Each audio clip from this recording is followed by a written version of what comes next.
Hey everyone, what's up? Welcome back to Babylon Talmud. Today we're studying Daf Lamed Hey, Daf 35 of Masechta Pesachim. Cool Daf today, not too complicated, and there's like an interesting little bit about it. So anyways, at the beginning we are completing the discussion that we began yesterday about Milos Bakodesh, these special stringencies that we have when it comes to things like Truma and Kodshim. And then we get to a new Mishnah where we discuss what are the ingredients, what are the, things, raw materials, grains that you're allowed to make matzah from. Okay. We discuss Orez V'dochan. That's like a sugya we learned almost a year ago in Masechta Brachos. What if you make matzah from a dough that you make with, let's say, wine or oil or honey? Can you what's the story with that? And then, interestingly, pretty much almost the entire of the Amud Beis, of the second Amud of this today's daf, is a sugya that we've seen in every single Masechta that we've learned so far. It was in Brachos, it was in Shabbos, it was in Eruvin, and now it's in Pesachim. It has to do with that whole demai, but you can always just give up all your possessions and become poor, and then you can eat demai, that whole shtickle Torah. And then at the end we ask the question of what if you make matzah from wheat that you took truma from but not yet meiser. So we end with kind of like a very exciting sugya over there. Okay. We're going to begin all the way at the bottom of Daf Lamed Daled Amud Beis. Second from the line from the bottom. Amurava afanunami tanina. We can also learn in a Mishnah that we have this concept of Milos Bakodesh, that we have special stringencies that we apply to holy things. V'nosan olav ma'im chaim el keli. It says by the Efer Para Aduma that you take the ashes of the red heifer and you put it into a vessel together with Ma'im Chaim, like fresh spring water. So we have a drasha shetei chayusan b'chli. That what we need is that this Ma'im Chaim, this spring water, should dafka be in this very vessel that you're going to be mixing together the Efer Para Aduma. That is the vessel that you should use to scoop up the water from the spring. Meaning, you shouldn't take the water from somewhere else and pour it into another vessel that you're going to be mixing the Efer Para Aduma in that vessel. Rather, you should specifically use that exact vessel that you're going to be mixing the Efer Para Aduma in that vessel. That is the vessel that you should use to scoop up the water from the spring. Now, V'nosan, when the pasuk says V'nosan, well, Alma Tlushininu. Now really, I can make the argument that when it says V'nosan olav ma'im chaim el keli, it sounds like you have the Efer Para Aduma, and then you pour onto that some water that you drew from a spring, which sounds like actually you're going to be pouring this water from a different kli into the kli that you're going to be mixing it in. So if I just look at the pasuk, it would sound like I would be able to pour from a separate kli into the kli where I'm going to mix it with the Efer Para Aduma.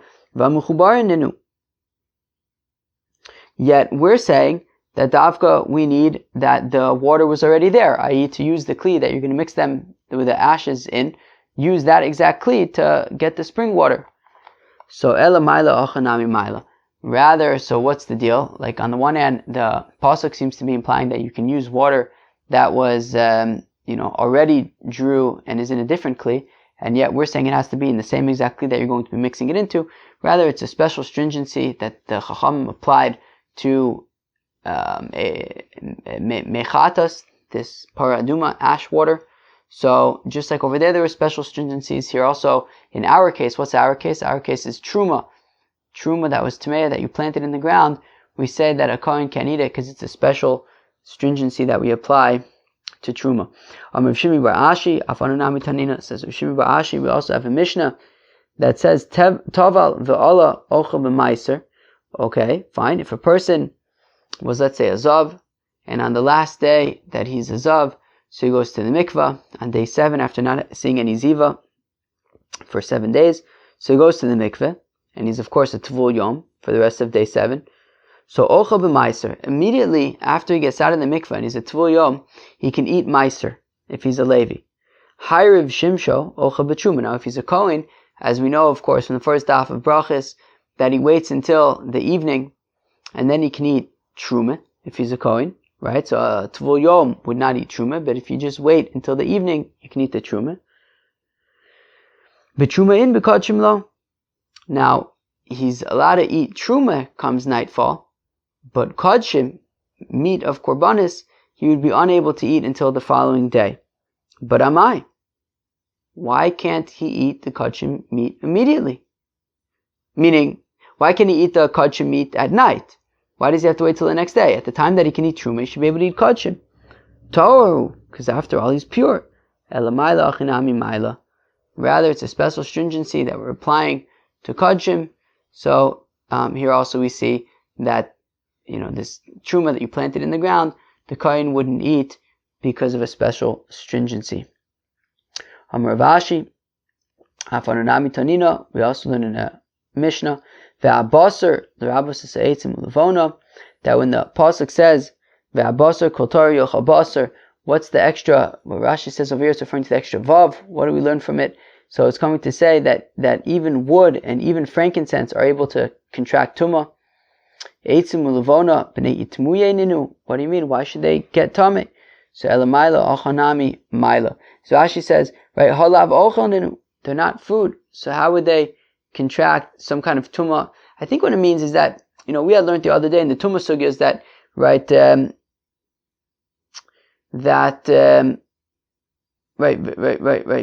is it? Right, that meat that touches anything tamei. We want to say anything could be even like a sheni, which means that it would make it a shlishi, but that would really only be by ochel. Yet, how would that apply to wood and frankincense? So ela maila acha nami maila. So rather, it's a special stringency that they applied to kodshim. So again, applying it now to our case of truma that you planted in the ground, we have special stringencies that therefore you would not apply to the Kohen.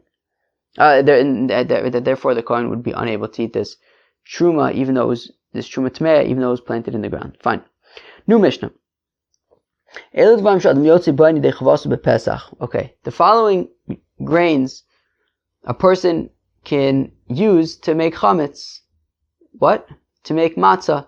And then be yotze ben yidei chavaso bepesach. He will be able to be yotze the mitzvah of achilas matzah if he makes matzah with the following grains.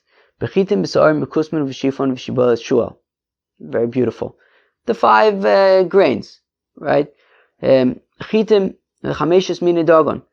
Chitim, which is wheat, b'sa'arim, which is barley, b'kusman, spelt, v'shifon, rye, v'shibol shual, and oats. Interesting. V'yotzin b'dmai. And here is where we get to territory that we've seen so far in every Masechta that we've learned together. V'yotzim b'dmai, you're allowed to, if you made matzah out of dmai, who could tell me what dmai is? Dmai is produce that you brought, grains that you bought from an Amaretz, somebody who we can't say for certain that he separated Meiser. So therefore, we have to take, separate Meiser, Misafik. But if you purchase this Demai from a Amaretz and you make it into matzah and you didn't separate your own Meiser, well, you'd be allowed to, if you ate the matzah, so you'd be Yotzei your chiyuv matzah. Uv Meiser Rishon shenit l'trumaso, as well as if you make matzahs with Meiser Rishon, that the truma was taken from it, and the Gemara is going to explain what exactly this means. With Meiser Sheni v'ektis sheniftu, or with Meiser Sheni. Of course, we know that Meiser Sheni is when you have a field, before you can eat it, you first take 2% of the field and give that to the Kohen, and that is meaning of the harvest to the Kohen. That is truma. You then give 10% of what remains to a Levi, that is Meiser Rishon. Then you take another 10%, and that is Meiser Sheni, and you bring that to Jerusalem and you eat it. So now this is talking about Meiser Sheni v'ektis sheniftu, that if you have Meiser Sheni, that instead of schlepping all of it to Jerusalem, you transfer its value onto money, and then you'll spend that money in Jerusalem. Or Hekdish, or such as if you said, I'm going to donate something to the Beis HaMikdash, and then you transfer its value onto money. So you can, if you made, I guess, wheat, hektish, and you transferred the value onto money, so you can now use that wheat for matzahs. And Kohanim would be allowed to make matzah from, challah, or from truma, things that only they are allowed to eat. That would be no problem. They'd be allowed to make matzah from it. Tevel, but you're not allowed to make matzahs from tevel, from untithed foods, grains. Because if you did, you're like chayiv. Well, I think you're chayiv taka karis for eating tevel, no? Not with meiser that you didn't take truma from, and again we're going to have to explain what that means. And not from meiser sheni or hektish that were never redeemed, i.e. they still have the holiness of meiser sheni or of hektish, so you can't make that into matzah.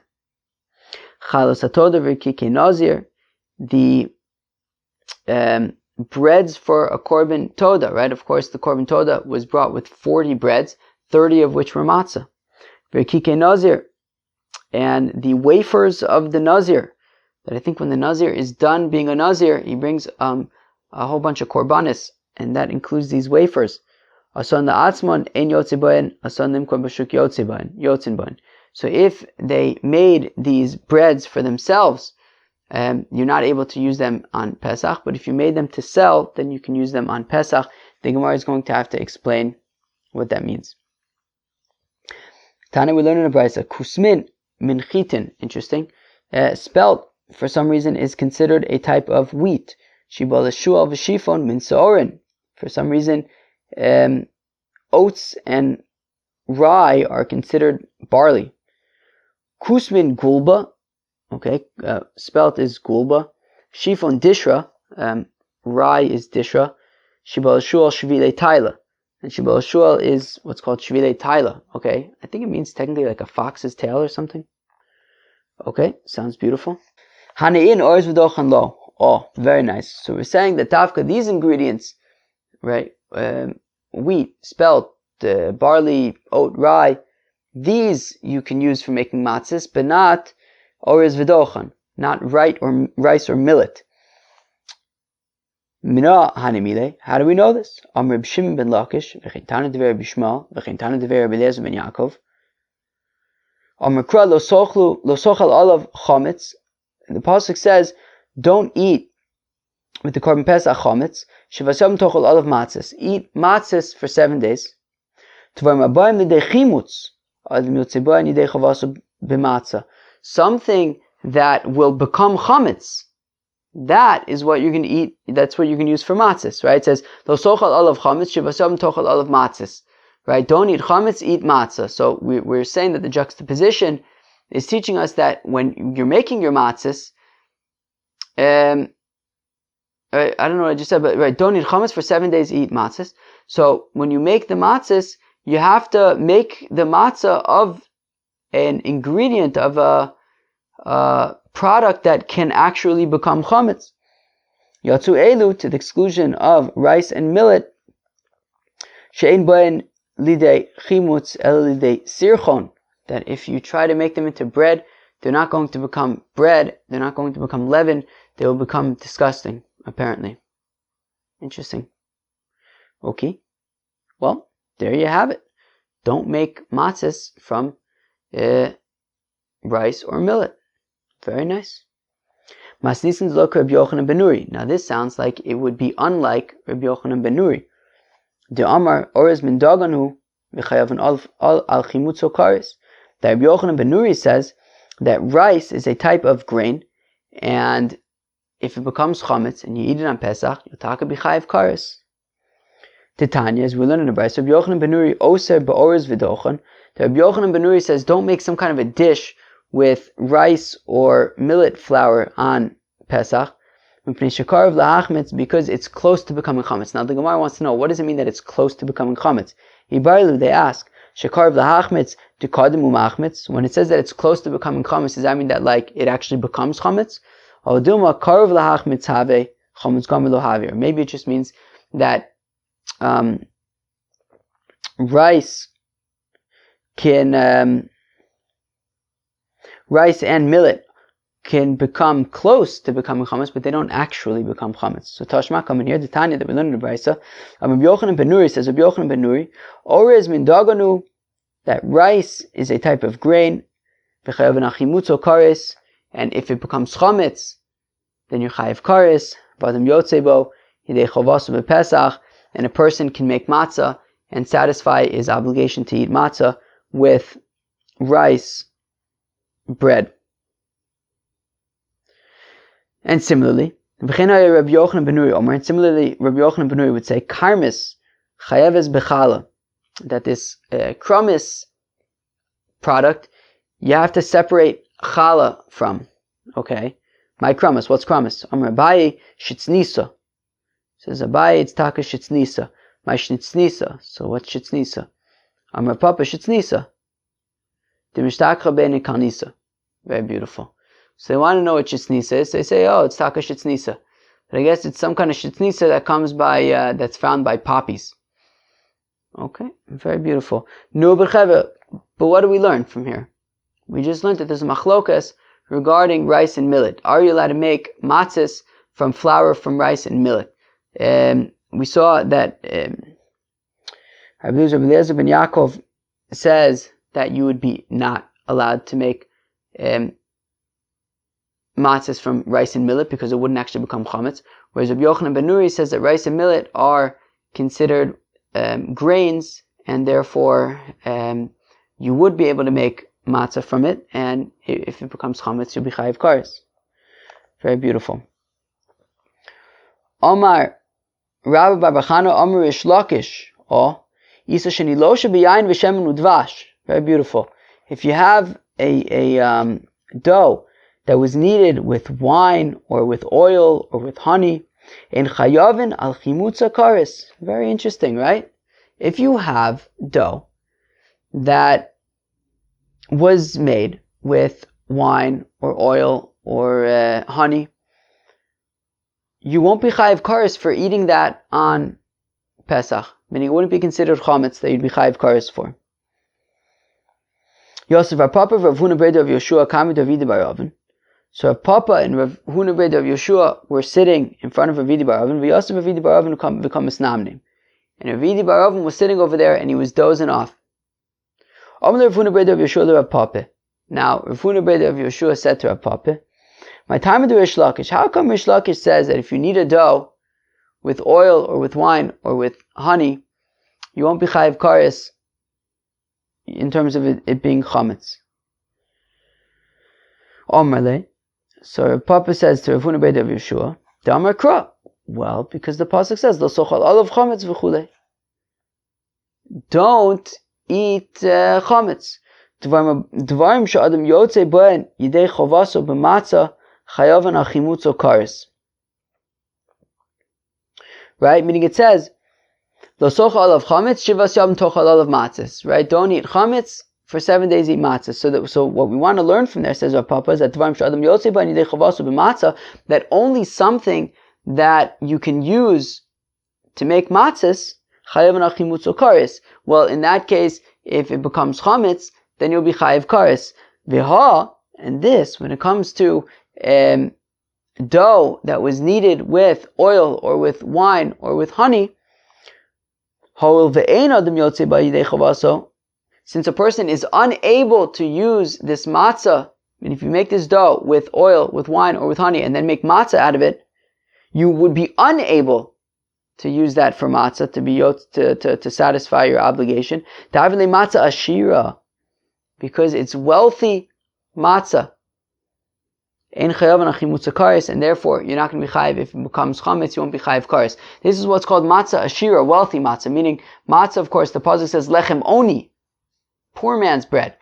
Now, if you make a geshmaka dough with oil or wine or honey, so that's a very wealthy matzah, and that would not work for Pesach. And therefore, since you wouldn't be able to use this wealthy matzah to satisfy your obligation to eat matzah, therefore you're also not chayiv kares if you for if it becomes chametz, and then you eat it. Rav Huna ber Rav Yeshua asked a very good kasha to Rav Papa. Himcheu ugma'o. Interesting. So let's say you take some kind of a wheat product, whether it's bread, whether it's matzah, whatever it might be, and then you break it up, you dissolve it in water and you drink it. Sounds delicious. Now if what you ground up in there was bread, well then you'll be chayiv kares for eating chametz. Now, if what you ground up was matzah, you took matzah, you crumpled it up into water and you drank it, well, you would be unable to satisfy your obligation of eating matzah in that way. So what do we see over here? Here you have a product that if you used it for matzah, it would not work.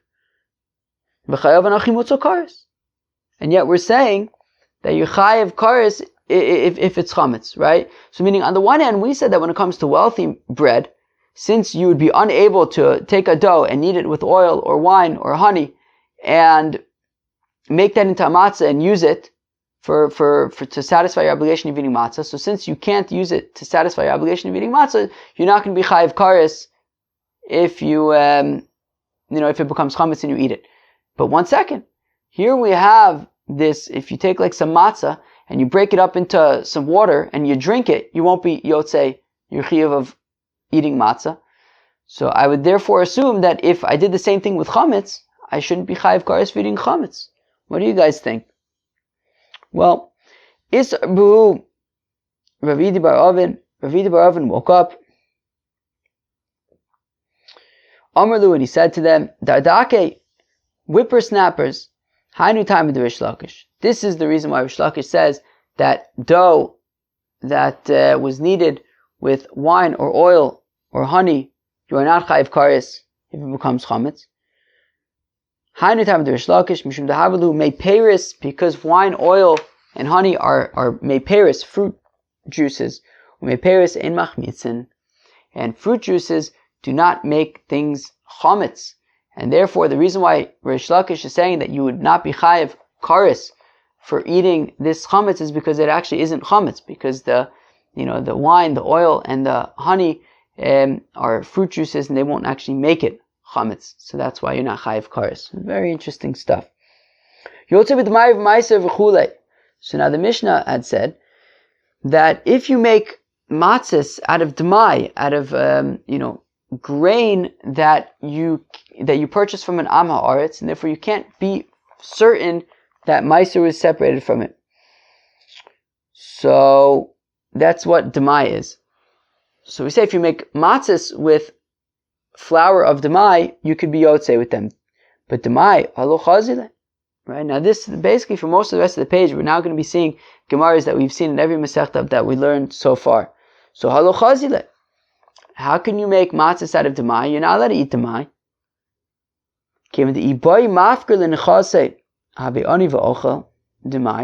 Well, since if he just makes everything that he owns ownerless, well then he'll become poor. Hashtanami, right, and he'll be able to eat demai. So hashtanami chazile. So here also, even though he hasn't relinquished his ownership over all of his items, and he's not a poor person, nonetheless he could still, if the matzah that he has, or the matzah that he ate, is demai, so then you can be yotzei your chiyuv of achila smatzah with that. Tananas, we learn in the Mishnah, ma'achilin es aniyim demai, that we can feed to poor people demai, ves achsanya demai, as well as the achsanya. What are the achsanya? The achsanya were these Jewish soldiers that was the obligation of the community to make sure that they were fed. So you're allowed to feed demai to them.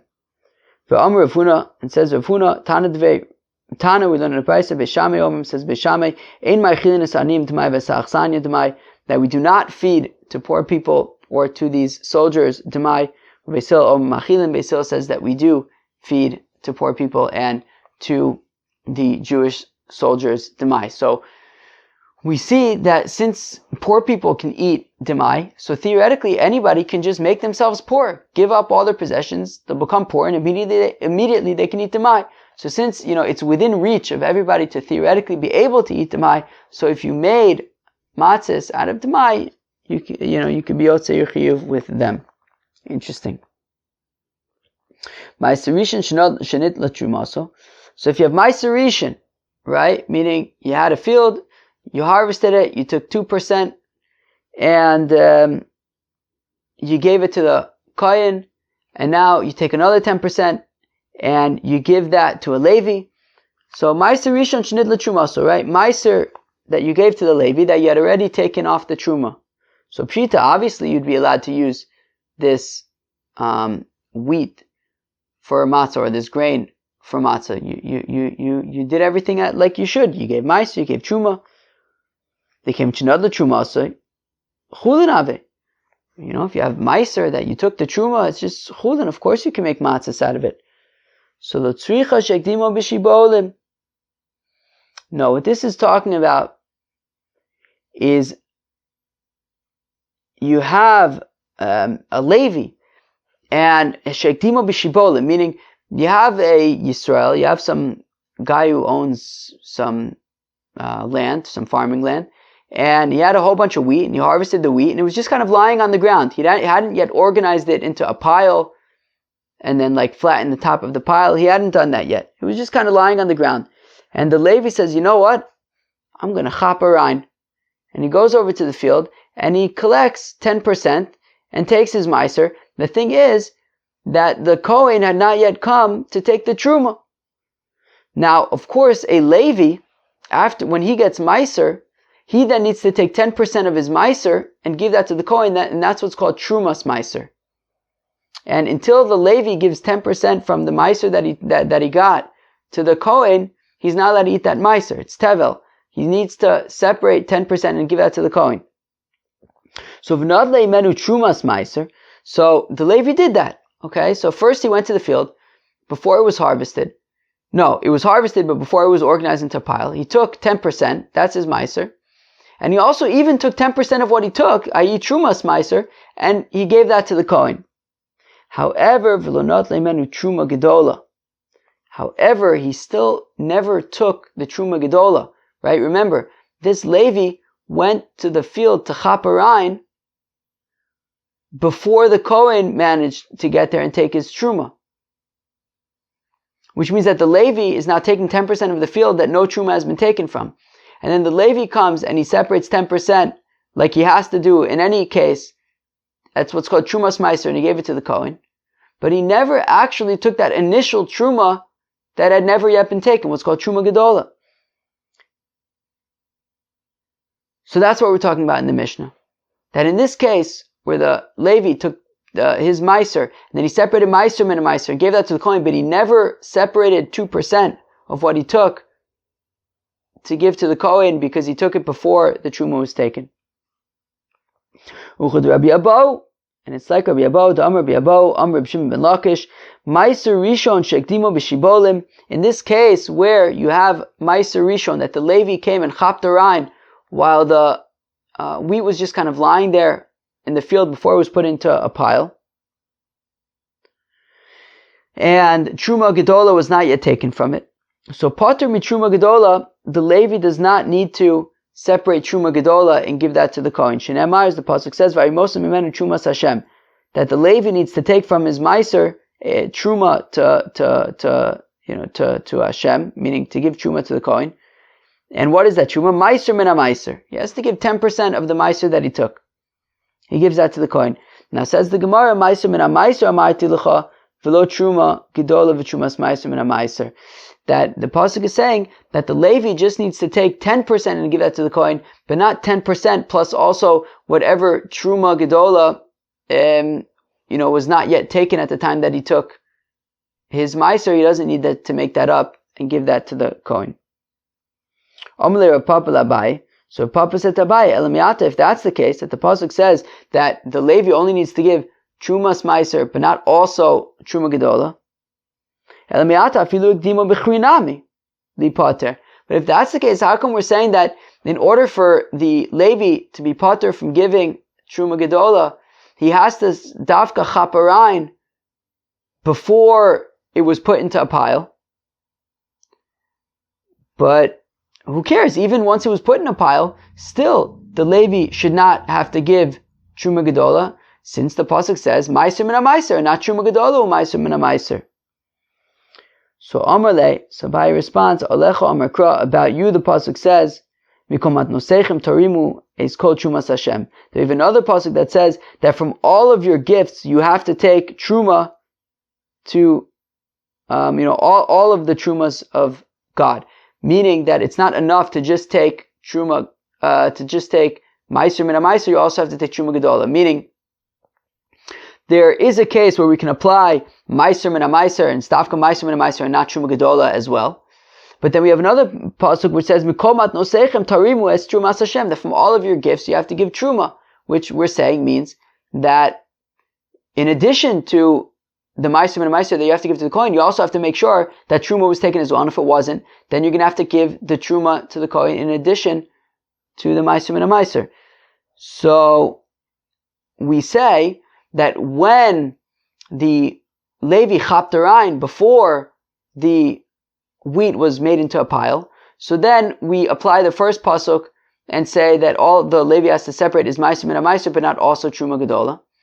But if the Levi Chapterain, after the grain was already put in a pile, so at that point you need to separate Truma and give that to the Kohen. And if the Levi Chapterain is Meiser before the Kohen had taken Truma, so then when the Levi separates Meiser Min HaMeiser, he's also going to have to separate Truma Gedola if it was already put in a pile.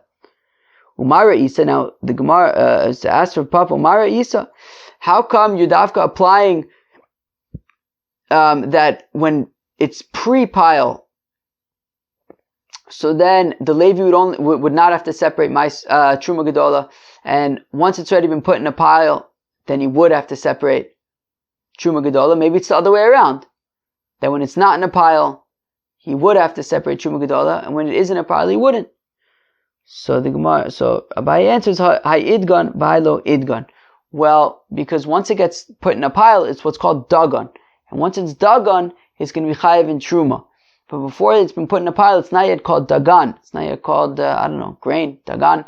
And therefore it's not, if the Levi Chapterain, before it's put into a pile, before it's called dagan, so he doesn't have to separate Truma Gedola. Very beautiful. So when the Mishnah says that Meiser Rishon Shenidla Trumaso, it's talking about when the Levi collects his Meiser Rishon, and he separated Trumas Meiser, but he didn't separate Truma Gedola, right? And he takes 10% and he gives it to the Kohen, but he didn't separate the initial Truma Gedola, that 2%, from the fact that he took his Meiser before the Kohen took Truma, and Truma really is supposed to come first. But since the Levi took his Meiser before the grain was put in a pile, he's exempt from having to give Truma Gedola to the Kohen. And if you make matzah from this grain, it would be acceptable. Continues the Mishnah, Meiser Sheni V'Hektish Sheniftu, if you made matzah with Meiser Sheni, or with Hektish, that you were poda it, you transferred their value onto money. Pshita, of course, you can make matzahs with these. They're chulin now.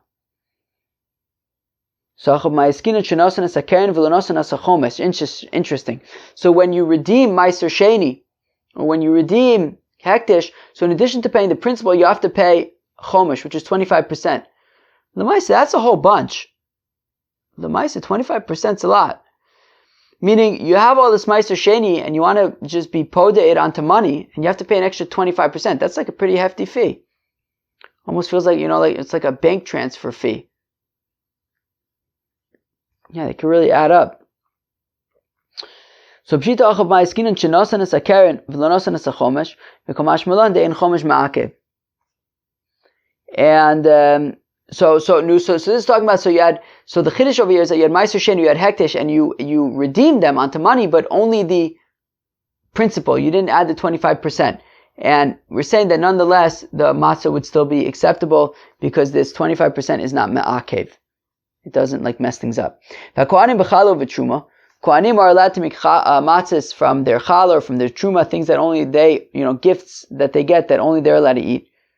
So pshita, of course, they're allowed to eat it, so why shouldn't they be able to make matzah from it? Ma'odetema may have thought to say matzah shavil l'chol adam ba'inon. Oh, I may have thought to say that we need matzah that can be eaten by anybody, not just kohanim. So kamash malan matzahs riba. Aha.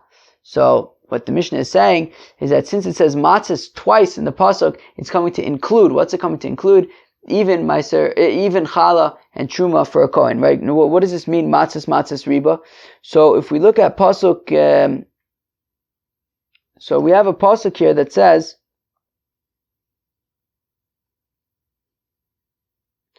I think it's pasuk Gimel. Yeah, that we have one pasuk that says, Barishon ba'arba asa yom lachodesh ba'erev tochlu matzis. Ad yom ha'echad ba'esrim lachodesh ba'erev. And then the very next pasuk says, Kom achmetzes l'sochelu b'chomash v'seichem tochlu matzis. So we have two consecutive psukim that say matzis. So we're saying that the double matzis comes to include. What's it coming to include? That you can even make matzah, that a kohen can make matzah from challah and from truma. And we don't say, but he needs to make matzah from something that everybody can eat. It's not necessarily true. A kohen can make matzah from truma and from challah. Fine.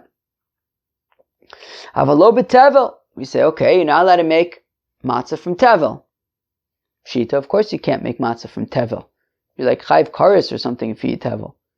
So l'tzricha b'tevel tov midrabanan. Shezro ba'otzitz she'eno nakuf. Aha. So what the Mishnah is saying is that even if it's dirabanan tevel, how do you have dirabanan tevel? Well, if you plant, let's say this wheat, in a pot that didn't have any holes, Rabbi Yoel Almog, right? So if you plant this wheat in a pot that does not have any holes, and therefore it's separate from the ground, so therefore, theoretically, it should be potter from truma. From like truma samaisis. It shouldn't be tevel. So midirabanan, however, it's tevel, and if you use it for matzahs, it won't be kosher. Very interesting. V'lo b'maiser rishon shelo nidlat trumaso, and you're not allowed to make matzahs from maiser rishon that you did not take truma gedola from. So pshita, if you didn't take, meaning, right, maiser rishon, meaning if you have, if you separated maiser rishon, but you didn't, meaning assume for a second that we're not talking about the Levi with his Trumas Meiser. Meaning, what if you have a guy, he has his field, and he separated Meiser, but he didn't separate Truma. So it's still Tevel. You can't use that for matzah. So Pshita, obviously you're not allowed to use this grain that you separated Meiser, but not Truma. Of course you're not allowed to make matzahs with it. So Lo Tzricha Shektimo Bechri.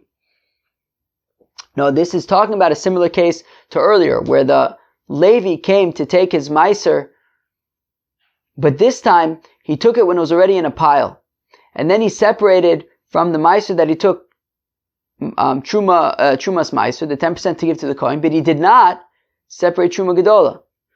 So Ma'odetema may have thought to say Kedamale Rapapa Labai, like Rapapa said to Abaye, which is that maybe we can apply the pasuk of that you have to separate Meiser and a Meiser, but not also Truma Gedola. Maybe we could apply that to even when the Levi takes the Meiser Rishon when the grain was already in a pile, and say that he wouldn't have to separate Truma Gedola. So, Kamash Milan Kiddushani Le. So, therefore, what the Mishnah is saying is that answer it like Abaye answered, which is that once it's already in a pile, we're going to apply the pasuk of Mikomat nosechem tarimu, that from all of your gifts you have to separate truma, i.e., this Levi who took the meiser is nonetheless going to have to separate truma gedola, since he took his meiser once the grain was already in a pile and the kohen had not yet taken the truma. Now said the Mishnah, v'lo b'meiser sheni you're not allowed to make matzahs from Meiser Sheni or from Hekdish that were not redeemed. So Pshita, obviously, it's Meiser Sheni and Hekdish. You're not allowed to make matzah from them. Although we're actually going to see that it's a machlokas, actually, if you can use Meiser Sheni. Well, some Meiser Sheni. So Pshita, La'olam Denifdu. So really it's talking about where you actually had redeemed the Meiser Sheni and the Hektish. Umay Lo Niftus. And why does the Mishnah say that they weren't redeemed? Shelo Niftu Kil Chason. It means that they were not redeemed properly. Meiser Sheni Shepedo Agabe Asimon. Agav Asimon. If you transfer the Kedusha of the Meiser Sheni onto some unidentifiable coin, a coin that doesn't have any markings on it, just a blank coin. The pasuk says, "V'tzarta akesef," that you have to shape or bundle up the silver. But the drasha is davar sheish lo tzura.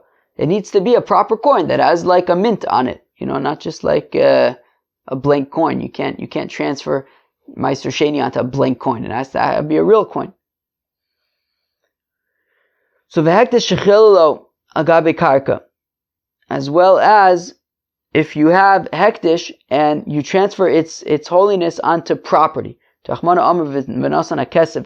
it says by hektish that you have to give money, right? And therefore, if you transfer hektish onto karka, that would not work. And if you had, let's say, wheat that was hektish, and you transfer their value onto property, that would not work, and you would be unable to use that wheat for matzahs. Okay?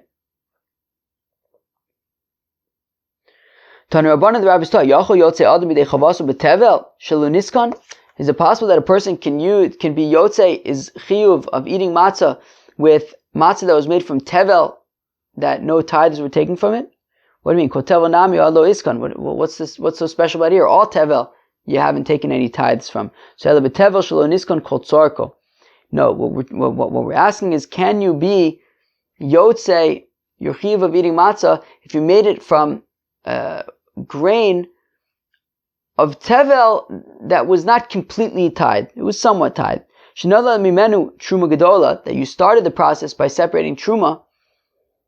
V'lo nadla mimenu, you could skip the next two words, meiser rishon, but you never ended up taking meiser rishon, v'lo meiser sheni, bafilu meiser ani, minayin, right? But you didn't continue the process. So you separated truma, but you didn't separate meiser rishon, meiser sheni, meiser ani, depending on the year. So how do we know that you would be unable to make matzah from this? So Talmud Lomar lo sochal olav chametz, that you're not allowed to eat chametz. Misha isura mishum batochal olav chametz, that you have to make matzah from something that the only reason why you wouldn't be able to eat it is because it became chametz. Yotzezeh she'en isuro mishum batochal chametz el mishum batochal tevel. Where here the issue is tevel, not chametz. Meaning, for example, I can make matzah from wheat. Wheat is something that can become chametz, right? And it's something that if I just take regular wheat, the worst possible thing that can happen, the only problem that can arise is if it becomes chametz. But as long as I make sure it doesn't become chametz, I can use it as matzah. But in this case, the issue isn't the chametz. The issue is also the fact, not also, but the issue is the tevel. But the issue is that it's tevel. So you'd be unable to use it for chametz. Now, Visur the Chametz Lechan Azla. Now the Gemara wants to know, wait, where did the Isser of Chametz go? Right? Meaning, here we have this grain that was not properly tied, so it's tevel. And we're saying that you're not allowed that you're not allowed to use it for matzah because it's tevel, but wouldn't it also be something that can become chametz?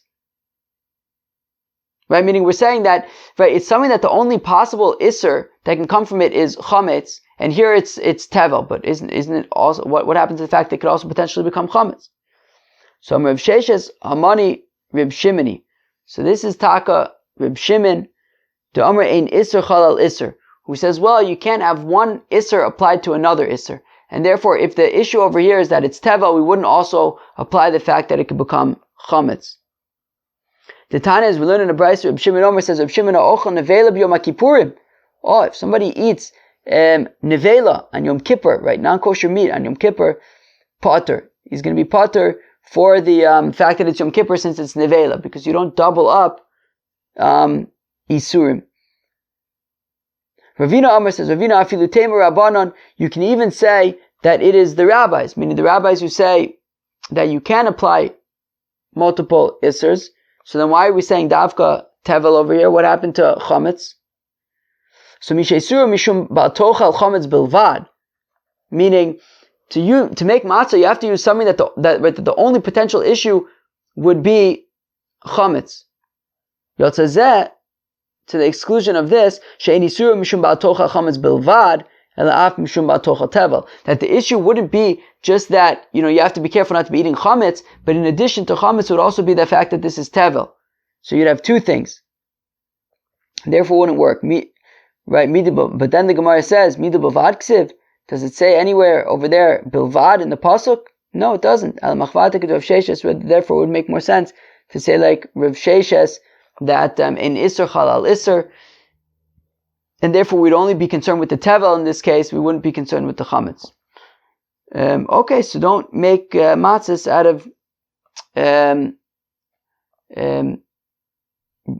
grain that was not fully tithed. Alright, let us recap what we learned today. Wow, it ended up being a big daf. I didn't think it would be such a big daf. Anyway, so way back when we started the daf, so we started talking about Milos Pakodesh, right? Wrapping up a few more instances of like special stringencies that we said that we added to Kedusha. We discussed the different ingredients that you're allowed to use to make matzah. And we said oat, rye, spelt, and of course wheat and barley. And now that's the exclusion of rice and millet. Rabbi Eliezer ben Yaakov says you cannot use rice and millet for making matzahs. And Rabbi Yochanan ben Nuri says that you can because rice and millet are just considered like regular grains. Rabbi Baba Chana says in the name of Rish Lakish that if you take a dough and you knead it with oil or with wine or with honey, so then if it becomes chametz, you would not be chayiv kares for eating it. Now, how come? So Papa says, well, that's because it would be considered matzah ashira, right? If you made it into matzah, so then it would be considered rich matzah, right? Because it was kneaded with oil or with wine or with honey. That's very fancy. But we need it to be lechem oni, poor man's matzah. And therefore, since you can't use it for matzah, you're also not going to be chayiv kares. We asked the kasha on that.